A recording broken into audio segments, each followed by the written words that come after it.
My name is Lawrence Hall. I'm from the Mayor's Office, and earlier we provided you with an opening statement there, so hopefully you read through it. And we have 15 minutes, and we have a timekeeper in the back over there.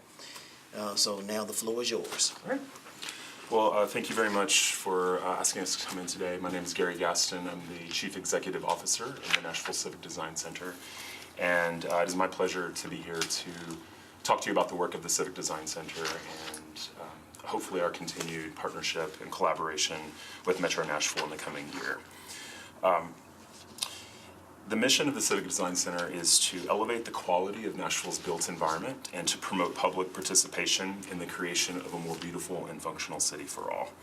We have been a passionate partner with Metro government since our founding in 2000, and I'm very lucky to have been a part of the organization since 2002. And one of, I think, the best examples of how we work is through the way that we're able to leverage our work and mission to partner and collaborate with the city of Nashville. And I've traveled to many cities across the country, and they're always astounded at the quality and level of work that we're able to accomplish here in the city of Nashville. And I think that that is definitely a testament to this unique partnership that's existed. We offer a variety of programming and projects that support fulfilling our mission throughout the course of any given year. And central to this work is one of our foundational projects called the Plan of Nashville, which established 10 principles that guide our work and development in all the things that we do. And probably can't show this, but I brought a copy of our 10 principles, and that is something that we always utilize in our work. We also base our work on something called Shaping the Healthy Communities, and that was a project that we completed 2 years ago, which looks at the way the built environment and neighborhoods and communities the public health is impacted by the way that we design these places. And so we're always thinking about health of communities in our work in neighborhoods.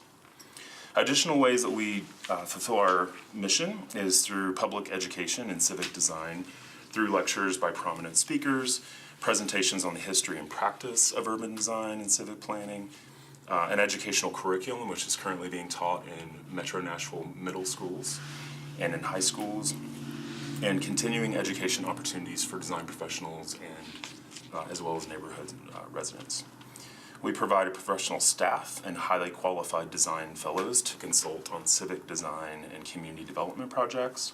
We facilitate public dialogue about community design and its impact in Nashville through various different programs.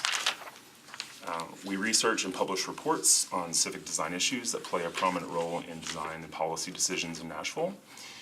We coordinate community-based infrastructure projects with various different Metro departments to help incorporate public participation, citizen engagement, and high-quality design solutions for new and existing projects. And finally, we foster partnerships, collaboration, and innovation amongst a wide array of nonprofits, neighborhood groups, professional organizations, educational institutions, private businesses, and departments of government to produce better quality outcomes for all. That's my intro statements. Cool. I'm going to go straight to your last statement Okay. because you caught my attention, Yeah. which was outcomes for all. What does that mean? Well, yes, and I think that's one probably fascinating aspect about our organization is we have a very broad mission that looks at addressing the built environment. So it's something that we engage every day. And when we wake up in our homes in the morning, no matter where we are, what type of place we live in, we go out into the world, encounter and interact through transportation, places we live, work, study, all of those we consider our built environments. Our parks and our open spaces are also built environments. So that in itself is a very broad mission. So I think that part of our mission relates to every single person that lives in the county and in the city of Nashville, because we are working to improve quality of life for everybody. We might, then there's our direct interactions and people that we interact with or positively impact directly. And we've been very much more conscious of trying to start to track the communities and the neighborhoods and the individuals we work with on an annual basis so that we can more accurately deliver that information. And so what we had put in this proposal is we believe that over the last year, we've directly had an interaction or worked with around 15,000 individuals in Nashville through our partnerships with neighborhood groups and other various programmings that we offer.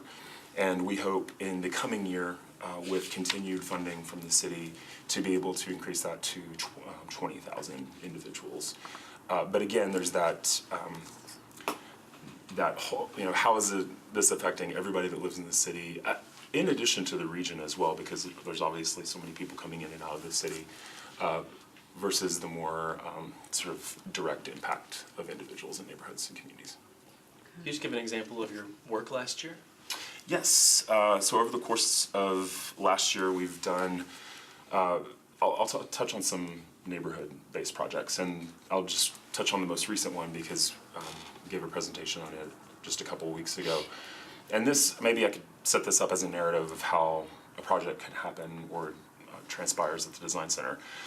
This project is on Jefferson Street. It was a new park located at 16th Avenue and Jefferson Street. And so this started as an idea that generated from a council member, and a neighborhood, a community, to create a new park in a vacant lot that had been, or it was a lot that was utilized by Metro Water to do some infrastructure for stormwater.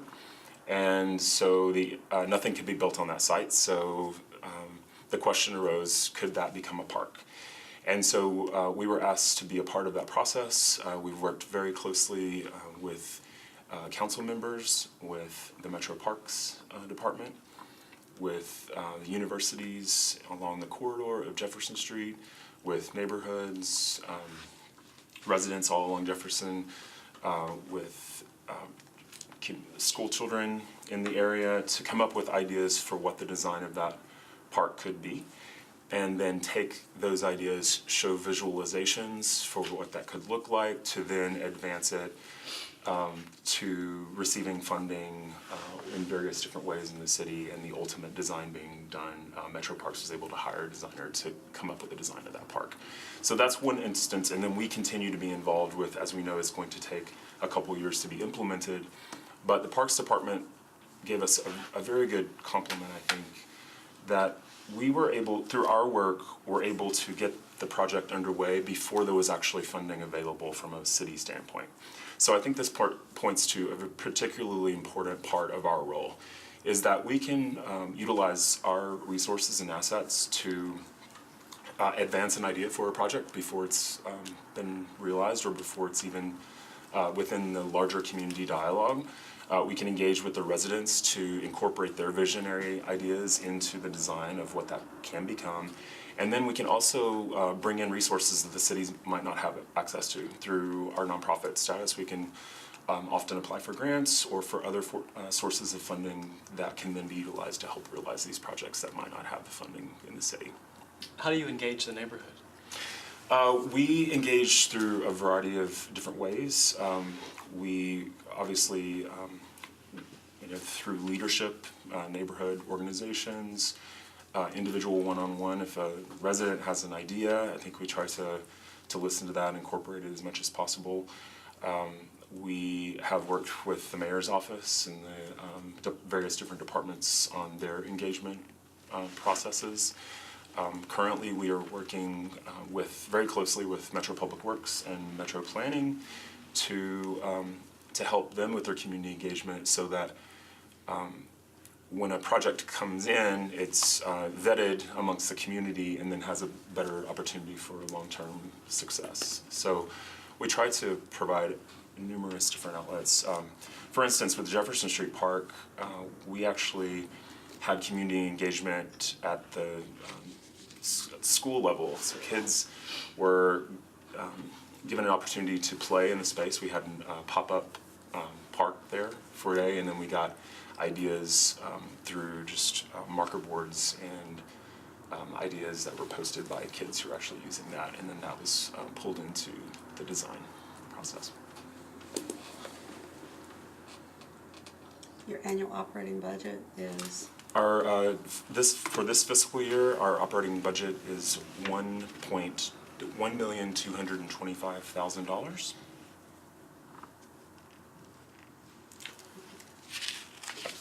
there's $709, I think, at the end of that dollars, but that's one. Close enough. Yes, and so we are, would be our 6th year to receive the direct appropriations funding, and and that would be, for the upcoming year, that would be less than 10% of our budget. Weren't you recently working on some sort of design or some sort of effort that had an affordable housing component to it? Yes, so we've been looking at the idea of designing affordable housing above the MTA WeGo bus station.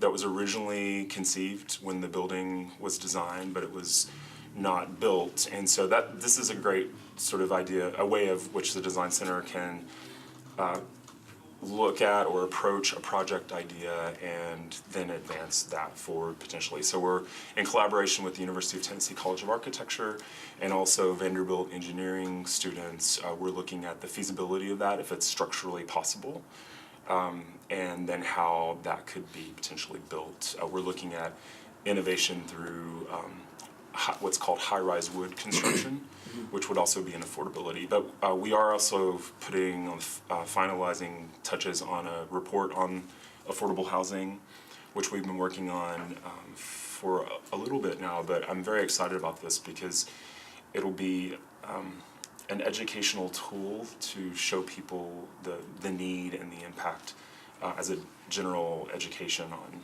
housing. And goes into aging in place and all the aspects of affordability that we feel are so critical and important. What is the one thing that you think you do best?